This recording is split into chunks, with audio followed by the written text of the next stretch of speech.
God has a calling for you. Your life, no matter where you've come from, no matter how bad you've messed it up, or how well you've done, or how hard you've tried, or how much you've totally ignored God up to this point in your life. Maybe you're in here and you're saying, this is the first time I've been to church in 100 years, and there's no way God even cares about me at all. It's not true. God loves you. And He has a plan. He has a purpose. He has a calling on your life. I learned this from a really wise youth pastor. She was amazing. And she says this. She goes, if you're too big to serve, you're too small to lead. It taught us, if you want to know who your leaders are, look for the ones that are stacking chairs at the end of the banquet. Look for the ones that leave early because they don't want to do the work. Don't ask them to do the leading either. And that wasn't just for others. That was speaking to us. That was speaking to my heart. Because I can tell you right now, when you're used to being on stage, if you're not intentional, if you're not careful to stay humble, it is easy to think that, well, that's somebody else's job. This idea of servant leadership has this huge movement going on in the corporate world.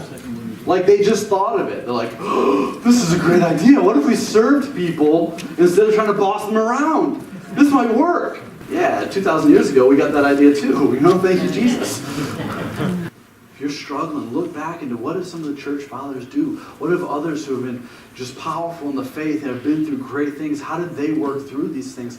And we're going to talk some of these tools I think we're going to talk about are going to help us in those scenarios. But understand this, you can go back to the wells that other people have worked so hard to dig and find life there.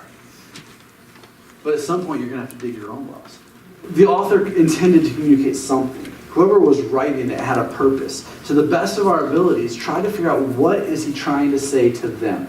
The verse I quoted earlier, that Jeremiah verse that says, I have a plan for you, plans not to harm you, but to give you a hope and a future, right? And we all know, we've talked about that here before. That verse is written in the context of what's about to happen. You're going to go into exile. You're going to lose your homes. Many of you are going to die. You're going to lose your land. You're going to become slaves. The world is going to fall apart. But I know the plans I have for you, says the Lord. My plans to prosper you. So, right, understanding the context of that verse makes it even more powerful. Instead of being a cheap magnet for our refrigerators, it becomes a deep truth in our life.